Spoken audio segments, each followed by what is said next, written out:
میرے آقا فرماتے ہیں ستفترق امتی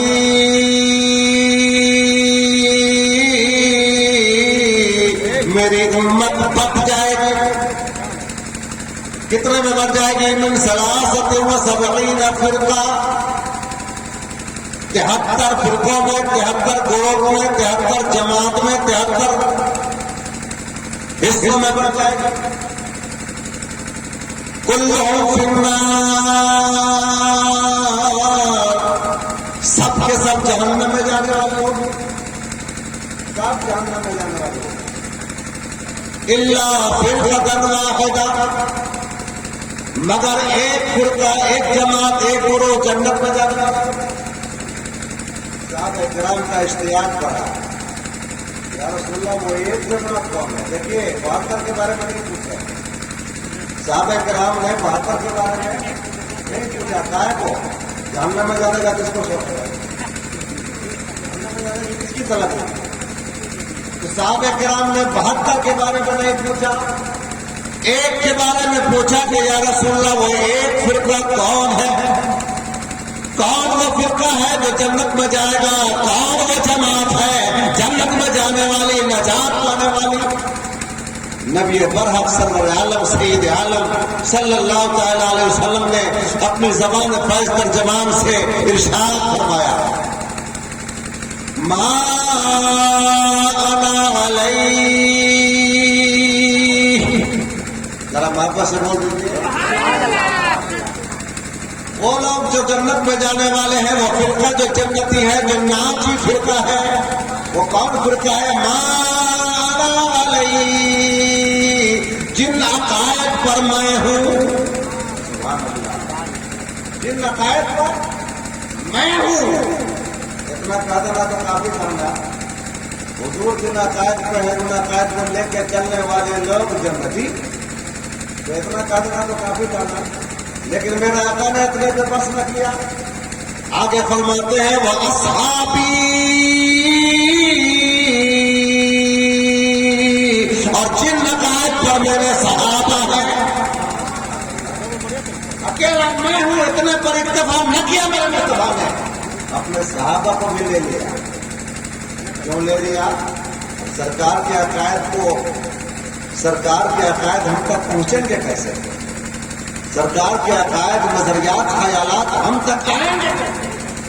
انہیں صحابہ کی زبان سے تو آئیں گے، انہیں صحابہ کے ذریعے تو آئیں گے. وہ گل پھیلتی کس طرح جو ہوتی نہ ہوتی.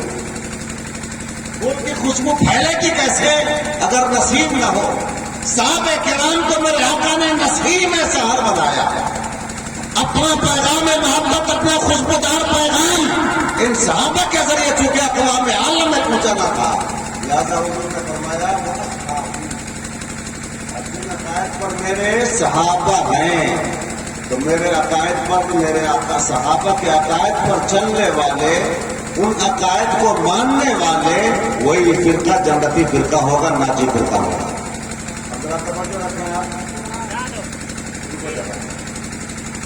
آج ہم مدرسہ میں پڑھا رہے ہیں، آج ہم اسٹیج پہ تقریر کی بجائے سمجھے درسگاہ میں بیٹھے ہیں. سمجھیے کہ مسئلہ کے اعلیٰ حضرت، مسئلہ کے اعلیٰ حضرت کیا چیز ہے؟ لوگ سمجھتے ہیں کہ شاید کہ مسئلہ کے اعلیٰ حضرت وہ ہے جس کو اعلیٰ حضرت نے بنایا، اسی لیے مسئلہ کے اعلیٰ حضرت نام پڑ گیا. مسئلہ کے اعلیٰ حضرت وہ ہے جو بریلی شریف سے نکلا ہے، اس لیے مسئلہ کے اعلیٰ حضرت نام پڑ گیا. ہرگز ہرگز ایسا نہیں، حاشا وکلا، ہرگز ایسا نہیں. یہ تو اعلیٰ حضرت کے عقیدے پر حملہ کرنا ہو جائے گا، اعلیٰ حضرت کی عظمت سے کھیلنا ہو جائے گا، اعلیٰ حضرت کو بدعتی قرار دینا ہو جائے گا، اعلیٰ حضرت کو اہل سنت سے نکالنا ہو جائے گا. مسئلہ کے اعلیٰ حضرت کا مطلب یہ ہے کہ وہ راستہ جس کو اعلیٰ حضرت نے اپنایا، جس کو اعلیٰ حضرت نے اپنایا، وہ مسلک جس کو اعلیٰ حضرت نے اپنایا، اور وہ مسلک چلا ہے سرکار سے، صحابہ کرام سے، صحابہ کرام سے چلا. صحابہ کرام سے جو بنیادی عقائد چلے، جو تمام دنیا کے اہل سنت و جماعت کے لیے نقطۂ اتحاد ہے، وہ بنیادی عقائد ہیں جن عقائد میں جا کر کے شافعی بھی مل جاتے ہیں، حنبلی مل جاتے ہیں، حنفی مل جاتے کرتے ہیں مالک تمام کے تمام جماعتیں جہاں جا کر کے مل جاتی ہیں وہ عقائد کا نام اہل سنت و جماعت ہے، اور انہیں عقائد کا نام مسلک اعلیٰ حضرت ہے۔ اب اتنی بات جب جان میں اتر گئی میرے بھائی ذرا محنت کریے میری باتوں کو لینے کے لیے، تاکہ کل سے کوئی بھٹکا نہ سکے آپ کو کہ فلاں تو غدارِ مسلک اعلیٰ حضرت ہو گیا۔ ارے جب چمن کو لہو کی ضرورت پڑی، جب چمن کو لہو کی ضرورت پڑی سب سے پہلے ہی گردن ہماری کٹی، آج کہتے ہیں اس سے یہ اہل چمن، یہ چمن ہے ہمارا تو نرم نہیں۔ جب مسلک اعلیٰ حضرت پر حملہ کیا جا رہا تھا، معتقدات اہل سنت پر حملہ کیا جا رہا تھا، یونیورسٹی وہابی سنیوں کے سر پہ کھڑے ہو کر پیشاب کر رہے تھے، دن دھاڑے ہمیں گالیاں دی جا رہی تھی، ہمارے مسلک پر حملہ کیا جاتا تھا، ہمارے نظریات پر حملے کیے جاتے تھے، ہمارے نظریات کا مسمار کیا جاتا تھا۔ ایسے موقع پر اسی ناچیز کو اللہ نے توفیق بخشی کہ ان وہابیوں کا قلعہ کام کیا۔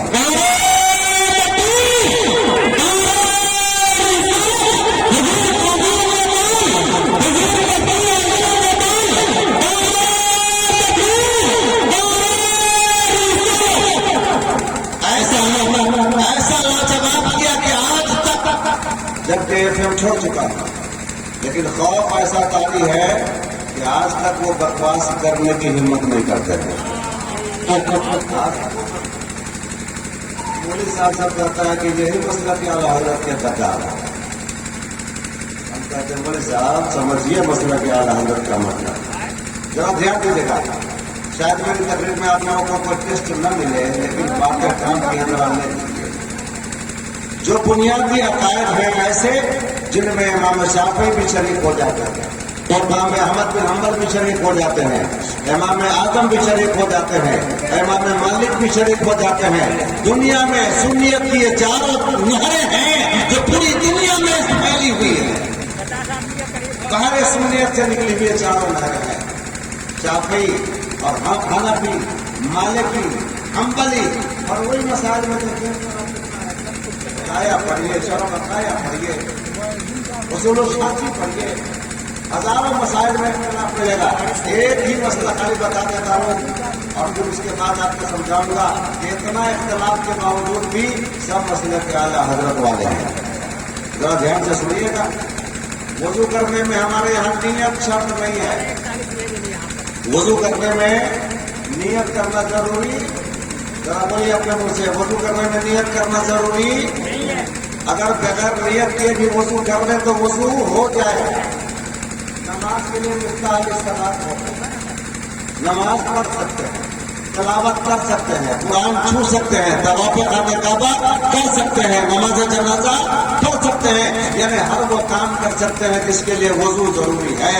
بغیر نیت کے وضو سے آپ سب ہمارے یہاں نیت کرنا ضروری نہیں ہے، لیکن امام شافعی رحمۃ اللہ علیہ کے یہاں نیت کرنا وضو میں ضروری ہے۔ اپنے شافعی وغیرہ اصطلاحی لفظ نہیں ہوتا ہے، نام تھا ان کے یہاں نیت کرنا وضو میں ضروری ہے۔ ضروری ہے کا مطلب یہ ہوا کہ بغیر نیت کیے ہوئے اگر وضو کر لیجیے گا تو ایک بار نہیں 5 بار وضو کر لیجیے مگر آپ کا وضو نہیں ہوگا، اور جب وضو نہیں ہوگا تو پھر نماز، قرآن کا چھونا جائز نہیں ہوگا، کعبہ کا طواف جائز نہیں ہوگا، نماز جنازہ جائز نہیں ہوگا۔ اگر 1 سال تک کوئی ایسا وضو کرنے کے بعد کبھی نیت نہ کرے، امام شافعی کے یہاں وہ آدمی نماز پڑھنے والا نہیں کہلائے گا، وہ تاریخ صلاۃ کہلائے گا۔ سمجھ گئے؟ اتنا بڑا فرق ہے خالی ایک وضو میں۔ امام شافعی کے یہاں نیت کرنا ضروری ہے، ہمارے یہاں نیت کرنا ضروری نہیں ہے۔ جب یہ مسئلہ ذہن میں اتر گیا تو ایک بات بتائیے، ایک قدم اور آگے بڑھتا، کوئی آدمی غسل کر کے آگے اذان ہو گئی، اب اس کو دور کے لیے الگ سے وضو کرنا پڑے گا کہ نہیں؟ واہ، وہ تو بہت خوشی ہے مجھے کہ آپ مسئلہ سمجھ گئے۔ بالکل اس میں وضو کرنے کی ضرورت نہیں ہے، کیونکہ جتنا کام وضو میں ہوتا ہے وہ سارا کام وضو کرنے میں ہو گیا ہے۔ ہاتھ دھو لیا، چہرہ دھو لیا، مسا بھی ہو ہی لیا، پیر بھی دھو ہی لیا، 4 فرائض ہے وضو میں، چاروں فرائض ادا ہو گئے، لہذا اب